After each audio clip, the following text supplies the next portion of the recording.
Heritage ગરબાના આયોજકો દ્વારા ગત સાંજના સમયે ફક્ત એક ગેટ પરથી 10:30 વાગ્યા સુધી જ વાહનોને પ્રવેશની પરવાનગી આપતા અનેક ખેલૈયાઓ અટવાઈ ગયા હતા। રાજમહેલ પરિસરમાં યોજાતા ગરબામાં પાર્કિંગની અવ્યવસ્થાને કારણે મુખ્ય માર્ગ પર લોકોએ વાહનો પાર્ક કરી દીધા હતા।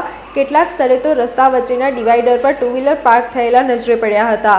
આડેધડ પાર્કિંગના કારણે ટ્રાફિકની સમસ્યા સર્જાઈ હતી। હજુ તો ગરબાનો પ્રથમ દિવસ છે, ત્યારે આ વ્યવસ્થાને કારણે ખેલૈયાઓને પરેશાન થવાનો વારો આવ્યો છે।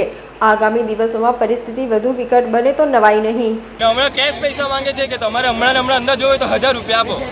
એ બી મેં કીધું કે ગૂગલ પે કરું, તેમ કે નહીં અમને કેશ જ જોઈએ। હવે શું કરવું અમે, તમે કેવું શું કારણથી આ કરવામાં આવ્યું છે? આ પાસ જે છે બધું બુકમાં શો પરથી કરેલું છે, QR કોડ છે, બુકિંગ આઈડી છે, બધું છે। ખોવાઈ ગયો છે અંદર, લોસ્ટ એન્ડ ફાઉન્ડનો 2 કલાકથી કમ્પ્લેન લખાવેલી છે। હવે એ લોકોને નથી મળતું તો અમારી બી પ્રોબ્લેમ નથી।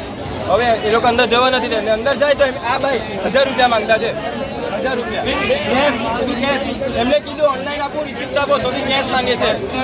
नहीं कैश नहीं डालूंगा मैं, जो भी हो कैश मांग रहे हैं। जाने बोला मैंने, कैश मांग रहे हैं। काउंटर इधर है, जाने बोला यहाँ नहीं है। इन लोगों को काउंटर चाहिए, काउंटर ग्राउंड के बाहर रखना चाहिए। गाँव सिटी में है काउंटर, इधर नहीं है। इधर का प्रॉब्लम सॉल्व करना है। और आपने कैश मांगे कि नहीं? टर्म एंड कंडीशन में 1000 रुपया रखा भी नहीं। टर्म्स एंड कंडीशन में भी लिखा नहीं है कि री इश्यू के 1000 रुपीज़ है। अगर लॉस्ट एंड फाउंड, अगर ओपन करो नेट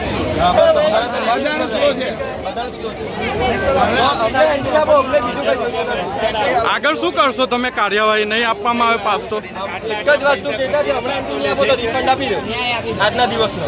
એમ કે 10 દિવસનો પાસ લીધેલો છે, હવે શું કરું?